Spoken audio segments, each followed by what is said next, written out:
Good morning, friends from cloudy, beautiful Bozeman. Got back to Bozeman late last night at midnight from a great trip to New York to the Rebbe's Oil with my son for his birthday.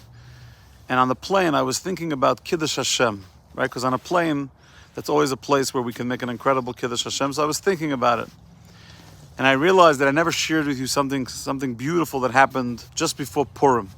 Sitting in my office at our shul here, and a guy walked into the shul. He said his wife was doing physical therapy next door. He must have been in his late 70s, maybe early 80s.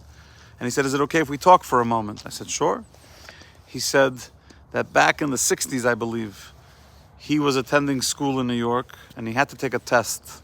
And the way it worked was you had to be supervised in order to take the test. So across the street from his apartment, there was the Rabbi Jacob Joseph Yeshiva. Now, he came to my office to ask me if I knew who Rabbi Jacob Joseph was.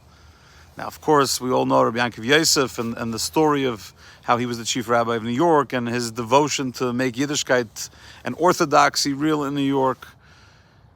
But I also listened to when Zaidy was young when I was a kid, so I knew about the RJJ Yeshiva, right? So we all did, whoever listened to those tapes when we were younger. So when I showed him and then I pulled up on the computer what the RJJ Yeshiva was and who it was named for, he was elated.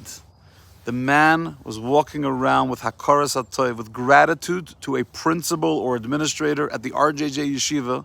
He was walking around with it for 60 years just because it meant so much to him that he was able to go and take a test. And those Jewish people were so nice to him and allowed him to take it and supervise it and make sure he can pass the test. And he finally had an opportunity to come and share that with a Jew.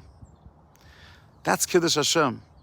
So often we don't realize that the smallest, the most minute thing that we do, whether it's in business or while we're traveling or at the grocery, we're always screaming at our kids to make a Kiddush HaShem. Don't make a Chil Hashem, make a Kiddush HaShem, sanctify God's name, don't desecrate the Jewish people. It's true, our kids shouldn't desecrate God's name. But what about us?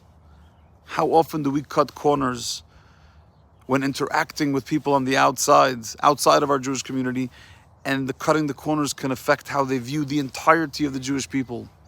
But if we behave properly and we do one small thing positively for a Gentile that asks us for a favor or is looking at us or interacting with us, the impact that it has for 60, 70 years, for eternity, is unbelievable. So let's make this the parsha that we read about, the Nikdashti B'Seich B'nai Yisrael, the parsha of Kiddush HaShem. Let's make it a week in which we reaffirm our devotion to this incredible mitzvah and value of Kiddush HaShem. Have a super day.